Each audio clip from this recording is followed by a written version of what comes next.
different background. I am not here where I'm not where I usually am. Sorry, I am here though.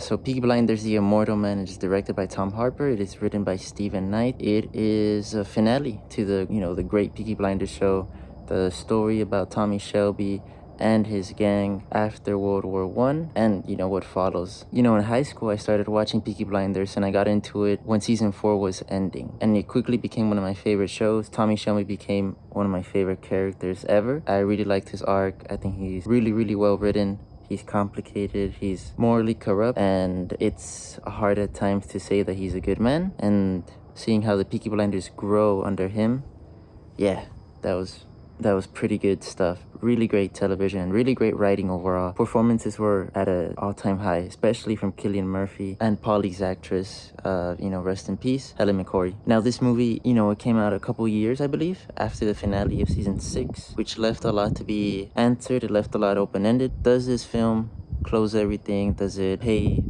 great respect to the show? Does it end Tommy Shelby's story great? And overall, is it a good film? And I think the answer to all those questions is sort of. Unfortunately, this is coming from a huge fan of Peaky Blinders. At a point it was my favorite show. What is the story about? After season 6 finale, around the corner is World War II. And Tommy Shelby, it was introduced to us at the end of the Peaky Blinders show that he has a son named Duke Shelby. And he's played in this movie by Barry Keoghan, who I think does a great job. And Cillian Murphy, he clocks in as Tommy Shelby. And that's awesome to see. It was awesome to see, the character again. And it was awesome to see the ambience, the atmosphere. The cinematography is outstanding in this movie. The sound design as well.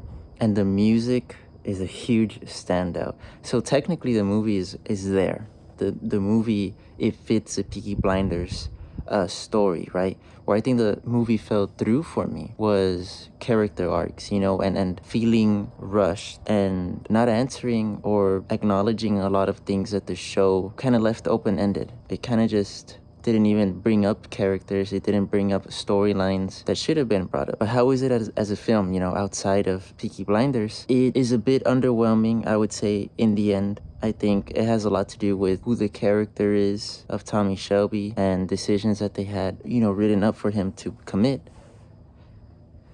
I don't know. It's one of those things where I think the writers sometimes forgot who Tommy Shelby is, and at the core, how much his family means to him, and how much of a strategist he is. How is the villain he's played by Tim Roth not very present throughout the film, and when he is, he clocks in. He clocks in for work, but that's about it. Nothing outstanding, nothing astonishing. In the beginning of this film, Tommy Shelby is basically estranged. He doesn't have a relationship with his son. I think if it had focused on that and given more time to building that relationship between him and Duke, and we had something there. Because again, Barry Keoghan does well with the nuances. He does well in showing a conflicted character. The battle, like up here, it's shown visually. He does great. There's acting choices that Barry Keoghan does that I think were really, really well done. I just wish that his relationship, his dynamic with his father was fleshed out more.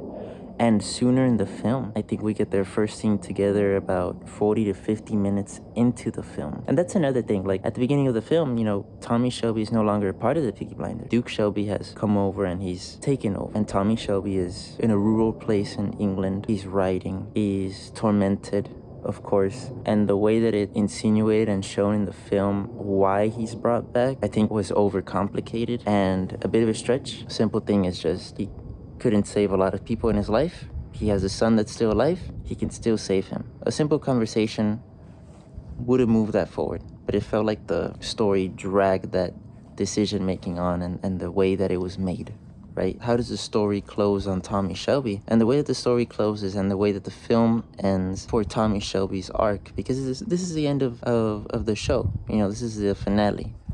How is it a finale? How is it a send-off for Tommy Shelby as a character? I don't know. No, you know what I do know? It's underwhelming. It didn't feel like it respected the character much.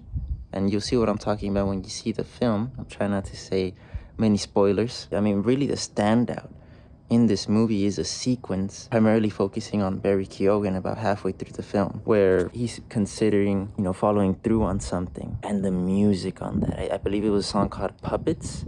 Ooh, I play that right now. And the camera work was amazing. It was a great tracking shot. And just showing, Barry Keoghan showing his acting chops, and then the editing, cutting back to certain characters, and then how that scene ends. Yeah, that sequence was the highlight of the film. I think it was an outstanding scene that I still think about. It's just so unfortunate that in a movie with such a high, it felt that we got brought back down and let down by the writing, unfortunately. The movie for me is borderline C+.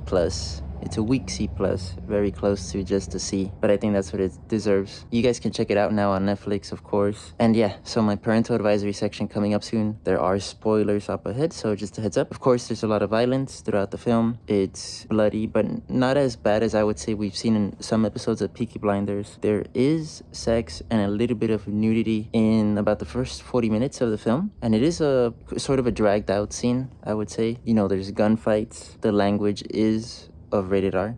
It's pretty heavy. Overall, it's a gangster film, so just go in knowing that. Guys, let me know what you thought about Peaky Blinders, the Immortal Man. I will be dropping an extended review where I go deep into the spoilers. I just said hi to my mom. She's inside. And so yeah. Bye-bye.